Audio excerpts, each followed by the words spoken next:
আসসালামু আলাইকুম। আপনারা সকলেই অবগত আছেন আগামী 7 জুন 2025 সালে আমাদের পবিত্র ঈদুল আজহা উদযাপিত হতে যাচ্ছে। তো মুসলিম উম্মার জন্য পবিত্র ঈদুল আজহা একটা আনন্দের দিন এবং পবিত্র দিনের মধ্যে একটি। এই উপলক্ষে অন্যান্য আইন শৃঙ্খলা বাহিনীর রক্ষাকারী সদস্যদের সাথে যাব এই ঈদের ঘরমুখী মানুষের নিরাপদ যাত্রা এবং যে গরু ছাগলের যে হাট আছে, পশুর হাট আছে, সেগুলো নিরাপত্তা নিশ্চিতকরণের কাজ করে যাচ্ছেন। এই উপলক্ষে আমরা যে কার্যক্রমগুলো হাতে নিচ্ছি তার মধ্যে একটা হলো আমাদের নিয়মিত টহল থাকে। এর পাশাপাশি আমরা বিশেষ টহলের ব্যবস্থা করেছি যাতে হাইওয়েটাকে আমরা নিরাপদ রাখতে পারি। এখানে নিরাপত্তা নিশ্চিত নিরাপত্তা বিধান করার চেষ্টা করেছি। এই জন্য সারা রাতব্যাপী আমাদের হাইওয়েতে বিশেষ টহল চলতেছে। আমরা বিভিন্ন হাটে গোয়েন্দা নজরদারি অব্যাহত রাখছি। অজ্ঞান পার্টি, মলম পার্টি বা চাঁদাবাজ তাদের দৌরত্ব যাতে প্রকাশ না পায় সেজন্য আমাদের গোয়েন্দা নজরদারি সহ বিশেষ টিম কাজ করে যাচ্ছেন। এছাড়া ভোক্তা অধিকারের যে আমাদের বিশুদ্ধ খাদ্যের অধিকার সংরক্ষণের জন্য ভ্রাম্যমাণ আদালত সহযোগিতা করেছি ভ্রাম্যমাণ আদালত পরিচালনার মাধ্যমে।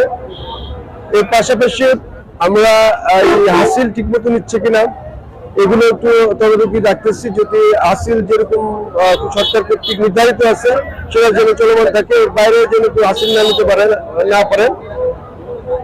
ঢাকামুখী যে গাড়িগুলো যাচ্ছে অথবা ঢাকা থেকে যে ফিরতি মানুষ আসছেন তাদের কাছে আমরা জানতে চেষ্টা করতেছি যে অতিরিক্ত ভাড়া আদায় করা হচ্ছে কিনা, আর যে মাদারীপুর থেকে ছেড়ে যাওয়া বাসগুলোতে বা যাত্রীদের সাথে কথা বলতেছি যে অতিরিক্ত ভাড়া আদায় করা হচ্ছে কিনা। যদি ওইরকম করে তথ্য পাই সেখানে আমরা আইনগত ব্যবস্থা নিশ্চিত করার চেষ্টা করতেছি। সার্বিকভাবে এই পশুরহাটে যারা আসবে, সেই পশুরহাটে যারা আসবে মানুষ এবং যারা যে পশুগুলো নিয়ে যে যানবাহনগুলো আসবে তারা নিরাপদে আসতে পারে এবং চাঁদাবাজির শিকার না হয় সেদিকে লক্ষ্য রাখতেছি। ঠিক তেমনি যারা পশু কিনে বাড়ি ফিরে যাচ্ছেন, ঘরে নিয়ে যাচ্ছেন, তারা যেন নিরাপদে বাড়ি ফিরতে পারেন সেদিক দিয়েও আমরা চেষ্টা করতেছি যে বাড়িমুখী যানবাহন এবং মানুষের যানবাহন যেন নিরাপদ থাকে সে নিশ্চিত করার জন্য।